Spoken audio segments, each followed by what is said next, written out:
a todos y todas. Mi nombre es Eparquio Delgado, soy psicólogo general sanitario y el Laboratorio Filosófico de la Pandemia y el Antropoceno de la Red Española de Filosofía me ha invitado a hablar de pandemia y salud mental, ¿no? Un tema absolutamente imposible de abordar en 10 minutos y del que voy a tratar de plantear algunas líneas que podrían servir para el debate y que espero que les sirvan para pensar un poco sobre este asunto, ¿no?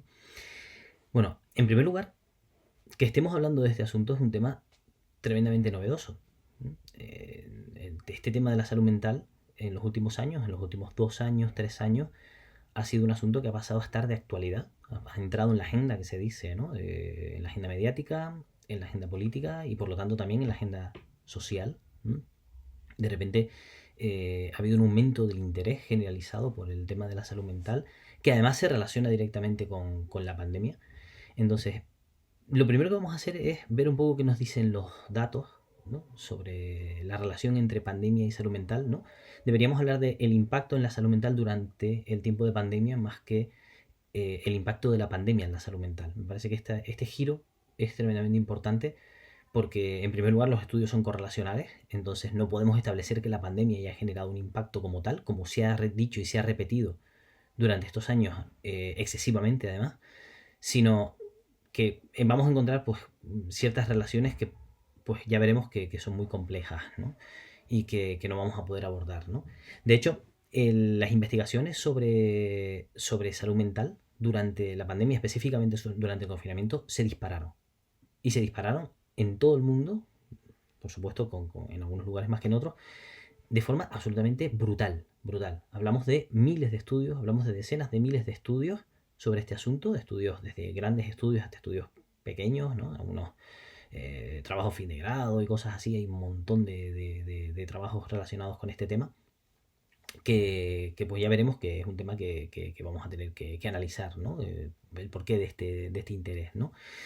Eh, Hay muy poco que podamos decir sobre esto, a pesar de todos esos estudios, porque la inmensa mayoría de esos estudios tienen graves problemas metodológicos, tanto los estudios, digamos, transversales, es decir, una medida que se toma en un momento determinado, como los pocos estudios longitudinales que hay, que también tienen bastantes problemas asumidos en las propias publicaciones, ¿no? Pérdida de muestras, etcétera, etcétera, ¿no? Y además otras cuestiones relacionadas con la propia medida que se toma en los estudios, ¿no? Que ya de por sí pues no es nada natural, ¿no? Sino que es una forma de concebir este asunto de la salud mental, ¿no? ¿Qué sabemos sobre esa relación? ¿Qué sabemos sobre la relación pandemia-salud mental, ¿no? Bueno, lo que realmente sabemos, como digo, es bastante poco, pero sí parece que los confinamientos no parecen haber contribuido a producir un impacto psicológico significativo en la población general, ¿no? Hablamos de efectos de magnitud pequeña y además tremendamente heterogéneos. Tremendamente heterogéneos. Sí tenemos muchas variables que correlacionan con pues, grupos de población, ¿no? Con determinadas variables que parecen haber sufrido más este impacto en la salud mental, ¿no? Hablamos de un impacto mayor en las mujeres, mayor en las personas jóvenes, encontramos relación con el bajo nivel educativo, con problemas económicos, con problemas laborales, con perder el hogar, con estar desempleado, con haber tenido contacto con personas con COVID, que esto en 2020 era una cosa que generaba bastante estrés y bastante preocupación, con haber sufrido hospitalizaciones, ¿no? Estamos hablando ya de casos más graves, pues estas personas parecen haber tenido un mayor impacto, como es esperable por otra parte, ¿no? En determinadas medidas de llamada salud mental. Venir ya con problemas previos, ¿no? Haber tenido problemas previos de depresión, de ansiedad, de consumo de sustancias, jugo patológico, etcétera. Eh, y incluso cuestiones como haber estado más expuesto a noticias sobre el COVID, a información sobre el COVID, ¿no? Una cosa que también se discutió durante el confinamiento, ¿no? Si era bueno, entre comillas, ¿no? Estar todo el tiempo expuesto a ese tipo de información, ¿no? De hecho, había mucha gente que se aislaba de ese tipo de información, ¿no? Entonces, parece que ese impacto no ha sido generalizado, sino que ha afectado más a determinados grupos de personas, ¿no? Especialmente a personas en situaciones de vulnerabilidad, personas refugiadas, personas migrantes, personas en situación de pobreza. En Estados Unidos se ha visto un mayor impacto en personas latinas, en personas negras, ¿no? Relacionadas además con condiciones sociales, socioeconómicas y laborales, el hecho de tener acceso a seguros de salud, etcétera, etcétera, ¿no? Este es un panorama bastante interesante porque lo que nos viene a decir es que al final el tema de la salud mental, de estos indicadores de salud mental, son como el final de algo, ¿no? O sea, son el final de toda una serie de circunstancias vitales, de circunstancias personales y colectivas que se dan durante también el tiempo de la pandemia, ¿no? Pero que no solo no se puede explicar como una relación, digamos, directa, estímulo-respuesta, causa-efecto, ¿no? De la pandemia sobre la gente, sino que está mediada de muchísimas maneras. ¿Mm? Entonces, es llamativo porque estos datos contrastan con los mensajes que hemos venido escuchando. De la pandemia ha generado un problema generalizado de salud mental en los jóvenes y tal. Bueno, esto hay que cogerlo un poco con cierta cautela, ¿no? Eh, Al final, ¿qué está pasando de alguna forma, ¿no? Eh, ¿Qué significa que este interés creciente por el tema de la salud mental? Estamos hablando por una parte de que lo que se está atendiendo en última instancia es el sufrimiento de la gente, es el sufrimiento de las personas. O sea, al final la salud mental, ¿qué es? Es la manera en que llamamos hoy, ¿no? A la forma institucionalizada que tenemos de encauzar el sufrimiento, ¿no? Y el sufrimiento, para poder ser reconocido, requiere de unos cauces, ¿no? Tiene unos cauces institucionales y de unos cauces sociales también, ¿no? Pues que pasan pues, por la llamada psicopatología, ¿no? Considerar determinados pensamientos, conductas, sentimientos, ¿no? Como algo patológico, y por las etiquetas, ¿no? Por recibir un diagnóstico del trastorno X, que además te permite dos cosas, te permite por una parte, te permite muchas cosas, pero te permite por una parte acceder, ¿no? a cierta intervención, o debería poder permitirte acceder cuando la hay, ¿no? Y por otra parte, el reconocimiento social de ese sufrimiento. Oiga, yo parece que si recibes una etiqueta no te lo estás inventando, sino que ya tienes el reconocimiento oficial de ese sufrimiento, y entonces debes ser una persona a la que no se debe juzgar, sino con lo que hay que tener pues, compasión, digamos, ¿no? Empatía, ¿no? Si se quiere, ¿no? Entonces, desde mi punto de vista, esta entrada del asunto de la llamada salud mental en la agenda pública, pues tiene una serie de ventajas obvias, ¿no? Esa atención a ese sufrimiento subjetivo, ¿no? Pero por otra parte, puede tener también una serie de riesgos. ¿No? Y me parece que es interesante que también analicemos esos riesgos, ¿no?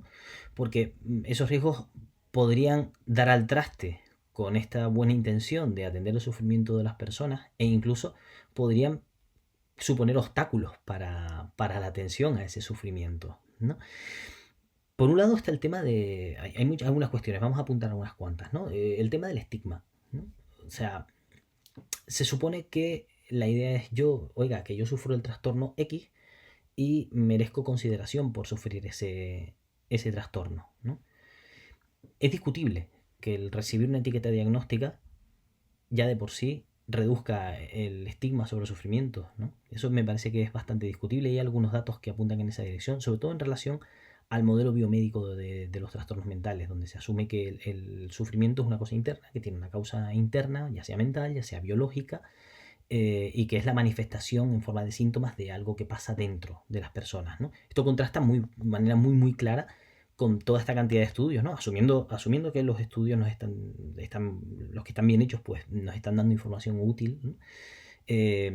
Porque lo que provoca esa etiqueta, lo que provoca esa forma de atender al sufrimiento, es que se descontextualiza absolutamente el sufrimiento, ¿no? O sea, una vez una persona recibe una etiqueta, ya se atiende a la persona a partir de esa etiqueta, ¿no? Con psicofármacos, ¿no? Adaptados por esas investigaciones que dicen las personas con tal etiqueta se benefician de el consumo de determinados fármacos, ¿no? O determinadas terapias, ¿no? De corte mayoritariamente individual, ¿no? Por no decir masivamente, de corte individual, que no atienden a las condiciones contextuales de la vida de las personas, ¿no? De hecho, eh, lo que se genera es toda una red de servicios individuales para ese sufrimiento, ¿no? Como si ese sufrimiento fuera una cuestión estrictamente individual, una especie de padecimiento del alma que no se sabe muy bien de dónde viene, ¿no? Frente a esa realidad que nos está diciendo, esos datos que nos están diciendo que ese padecimiento no se puede atender sin atender a las circunstancias vitales de la vida de las personas, ¿no?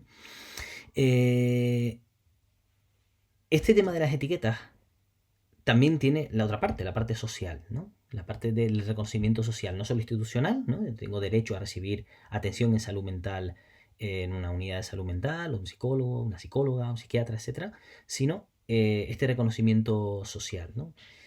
Existe el riesgo, ¿no? Y esto es una cosa que hemos comentado en los últimos años, de que la etiqueta se acabe convirtiendo en una trampa. ¿No? Si yo consigo la atención a mi sufrimiento a través de la etiqueta, no puedo perder la etiqueta, porque entonces puedo perder la atención a mi sufrimiento. Entonces me tengo que identificar con mi etiqueta, ¿no? Me tengo que identificar socialmente con esa etiqueta. Y la etiqueta se acaba convirtiendo en una cuestión casi identitaria, ¿no? De alguna manera. O sea, yo soy una etiqueta diagnóstica y merezco este reconocimiento. Y esto es una cosa que percibimos, yo por lo menos la percibo mucho en las redes sociales, ¿no? De cada vez más personas que utilizan, ¿no? Esa etiqueta como esa forma de esa búsqueda de ese reconocimiento, por supuesto, legítima. O sea, por supuesto, es que hay que atender al sufrimiento de esa persona, ¿no? La discusión nunca es si hay que atender al sufrimiento, sino si el tema de la salud mental tal y como está articulado permite realmente atender a ese sufrimiento o atrapa a la persona en la etiqueta, ¿no? Por otra parte está el tema de los servicios, ¿no? Es evidente, bueno, y los datos en comparación entre España y otros países son muy claros, ¿no? Como otros países de la Unión Europea, ¿no? Específicamente, y esto es importante decirlo también, ¿no? Cómo la dotación pública de estos profesionales, de estos servicios de salud mental, es muy baja comparado con muchos otros países de Europa, ¿no? O sea, hay poca atención profesional, sanitaria, ¿no? Y que debe ser un derecho para las personas que sufren. El problema es que estamos en un entorno en el que cada vez hay más servicios, cada vez hay más propuestas, también privadas y de grandes empresas, eh, para atender a salud mental, aplicaciones, libros, todo tipo de charlas. Ya no hablamos de si son pseudoterapias o no son pseudoterapias, ¿no? Que también está el tema del aumento de esas terapias no efectivas, sino el aumento de propuestas de atención al sufrimiento descontextualizadas, individuales, ¿no? Porque claro, atender a la salud mental no es solo que tengas acceso a una terapia psicológica, atender a la salud mental es que tengas acceso a la vivienda o que tengas la posibilidad de conciliar o otro tipo de circunstancias. Entonces, la manera en cómo se está atendiendo a ese sufrimiento puede provocar problemas y puede incluso llevar a la consideración, y creo que es una cosa que está pasando, de que esto sufrimiento, de que estos problemas de salud mental son una cosa de uno, son una cosa individual. Oye, que a mí me pasa esto, ¿no? No hay una consideración social de este asunto, ¿no? Entonces, me parece que estos son los temas más relevantes, ¿no? A tener en cuenta, o por lo menos algunos, cuando hablamos del tema de la salud mental. Y, y creo que igual es posible, ¿no? Que la pandemia no haya causado tantos problemas de salud mental como que ha servido para que el tema se ponga sobre la mesa, ¿no? Entonces, ojalá que ese poner sobre la mesa este asunto realmente lleve a poder tomar medidas efectivas y que no se convierta al final pues en una cuestión de negocio que acabe solo beneficiando a los que hacen negocio y que no sirva para reducir este sufrimiento. Bueno, muchas gracias a todos por la atención, a todos y todas. Estoy a su disposición para lo que necesiten y espero que pues estas ideas les puedan servir para iniciar el debate. Un saludo.